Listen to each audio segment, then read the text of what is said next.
Hello everyone and welcome to the SBI Securities weekly wrap podcast. So firstly, let's discuss how markets have been in the week gone by. So Indian equity market ended higher for second week in a row with benchmark indices Nifty and Sensex gaining 1.1% and 0.8% week on week respectively. The broader markets outperformed the benchmarks with BSE mid-cap and small-cap indices closing higher by 2% and 3.4% week on week respectively. Gains in the domestic market were supported by positive global cues as the Fed's minutes of meeting boosted possibility of rate cuts in its September month policy meeting. The hopes were further strengthened by the weekly US jobless claims data, which stood at 232,000, higher than the forecast of 230,000. The global market participants are also keeping a close watch on the Jackson Hole Economic Symposium, an annual meeting of the US Federal Reserve, where central bankers from around the world meet to discuss future directions for monetary policy. So this is an important event to track as Fed Chair will speak on US inflation and economy, thereby providing hints on its interest rate decision in the policy meeting, which is going to be held from 17 to 18 September. Although a 25 basis point rate cut is widely anticipated, a lot of other key economic data such as CPI data for the July month, jobs and unemployment report will be released before the Fed's meeting. So that may pose a risk of change in rate cut expectations. Now, if we talk about the weekly sectoral gainers and losers on BSE, then BSE Reality Index was down 2.9% for the week. And apart from that, all the sectoral indices closed positive on a weekly basis on BSE. Among them, BSE Metal and Consumer Durables gained the most, with BSE Metal Index closing higher by 4.4% for the week, and BSE Consumer Durable Index closing higher by 4% for the week. This was followed by BSE Healthcare and FMCG indices, which were up by 2.2% each. BSE PSU Index gained 1.2% and BSE Auto Index gained by 1.1% during the week. Talking about the weekly Nifty 50 gainers and losers, then Hindalco Industries, SBI Life Insurance, BPCL, Bajaj Finserv and HDFC Life Insurance were the top 5 gainers in Nifty 50 for the week. And ONGC, M&M, Tata Motors, Adani Enterprises and Wipro were the top 5 losers of Nifty 50 during the week. Taking a check on some of the key monitorables, then on the fund flow side, both FIIs and DIIs were net buyers in the cash market for the week. So FIIs net bought rupees 4,013 crores and DIIs net bought rupees 13,020 crores in the cash market during the week. The USD INR remained flat on a week-on-week basis at rupees 83.9 per US dollar. Brent crude oil traded lower by 1.4% during the week at $78.6 per barrel. Now moving on to the key economic developments during the week, then India's August PMI data was released, in the week gone by, where the composite PMI registered a slight drop to 60.5 in the month of July as compared to 60.7 in the month of June. Despite this drop, the reading remained significantly higher than its historical average and was also above the 50 level mark, which signals expansion. The Flash Services PMI index rose to 60.4 this month from 60.3 in the month of July, and manufacturing PMI declined to 57.9 in the month of July from 58.1 in the month of June. Also, as mentioned earlier, the US Fed's July month meeting minutes indicated a rate cut announcement is probable at the next meeting, which is going to be held in September month. The US jobless claims rose by 4,000 to a seasonally adjusted claims of 232,000 for the week ending 17th of August.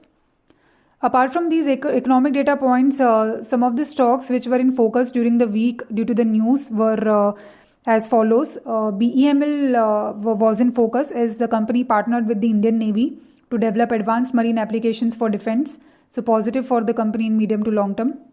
Shriram Finance said that it will sell its entire stake in Shriram Housing Finance to Mango Crest Investment, which is an affiliate of Warburg Pincus.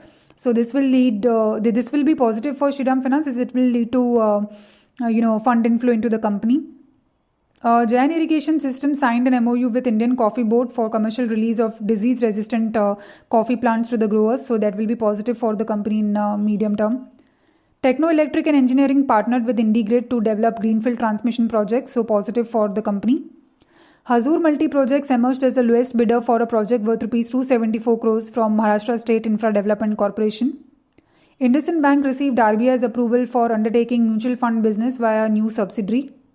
PI Industries received a green signal from UK company's court for acquisition of Plant Healthcare for a 32.8 million euros, so positive for the company. Urja Global announced pre-launch of Chetna, the company's new high-speed electric scooter, so positive for Urja Global. Sequent Scientific received pre-qualification approval from WHO for its API albendazole. Exide Industries made an investment of Rs 75 crores in lithium mine making subsidiary Exide Energy Solution Limited, taking the total investment in the arm to Rs 2,652 crores. So positive for neutral to positive, in fact, for Exide Industries. DCM Shriram announced successful commissioning of a new hydrogen peroxide plant. Zomato said that it will acquire Paytm's entertainment ticketing business for a consideration of Rs 2,048 crores, so positive for Zomato. RMC switchgears unit received approval from Rajasthan Renewable Energy Corporation for setting up a 50 megawatts renewable energy park in the state. And Petronet LNG entered into a MOU with LTL Holdings for the supply of LNG in Sri Lanka, so positive for Petronet LNG in medium term. Now some key order inflows which happened during the week. So first one is in case of L&T. The company received an order worth Rs 2,500 to 5,000 crores from City and Industrial Development Corporation Limited, so that is positive for L&T. Railtel Corporation of India received an order of Rs 52.7 crores from UP Police Recruitment and Promotion Board, so positive for Railtel Corporation in short term. Transformers and rectifiers also received two orders. One is from Linxon Global Sweden, which is about in INR terms. If we see, then it is about an order size of Rs 117.5 crores. It also received another order worth Rs about 23.5 crores from ArcelorMittal Mexico. Mishra Dhatu Nigam received an order worth Rs 285 crores during the week. Gensol Engineering received an order worth Rs 40 crores from a leading textile company with an execution time span for 6 months. High-Tech Pipes received an order of worth Rs 105 crores from key customers in the renewable energy sector. And Knowledge Marine and Engineering Works received an order worth Rs 9.7 crores from New Mangalore Port Authority with an execution time span of 5 years.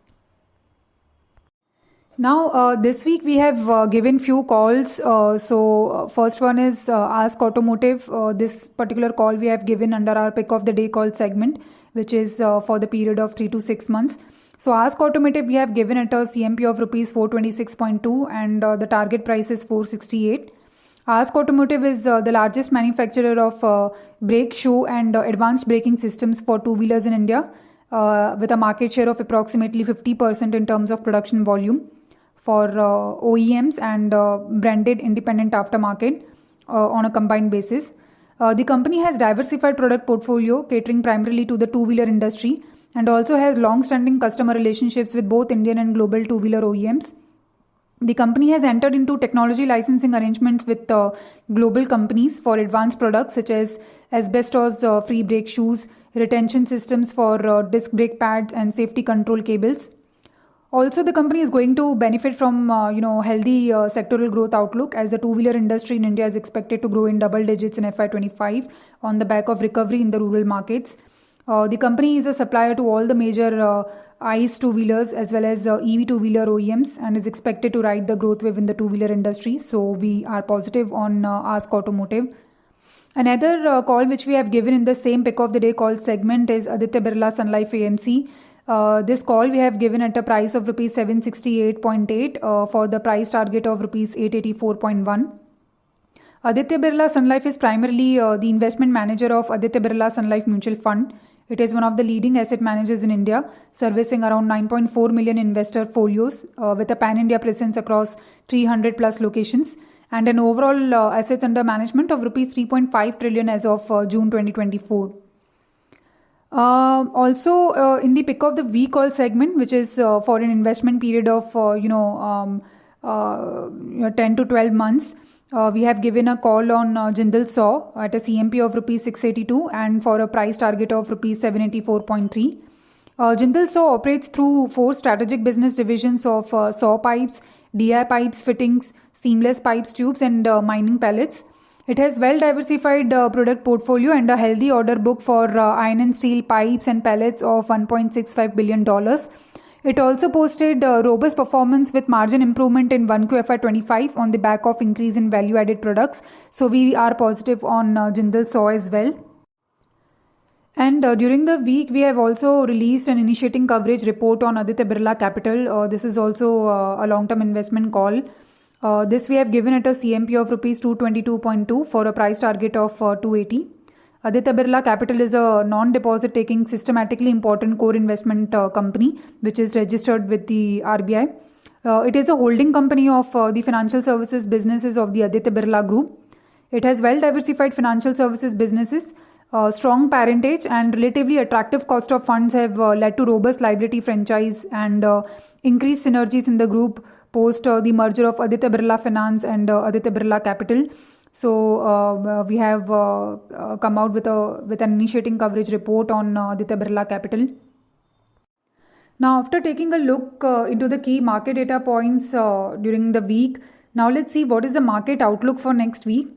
So on Monday, Indian market will react on the Fed chair's comments over the US economy and inflation outlook as Jackson Hole Economic Symposium will end on 24th August. On the data front, consumer confidence data, weekly jobless claims and PCE, that is personal consumption expenditure, are the key data releases in US for next week. And India's 1Q FY25 GDP data will also be released on 30th of August. With lack of any major domestic trigger, Indian market will continue to take cues from the global markets, apart from seeing news-driven stock-specific action. For key corporate actions in next week, kindly refer to our weekly wrap report. The link to view the report is shared in the description box below. This was all about the weekly market podcast. Thank you everyone for listening. Investment in securities market are subject to market risks. Read all the related documents carefully before investing.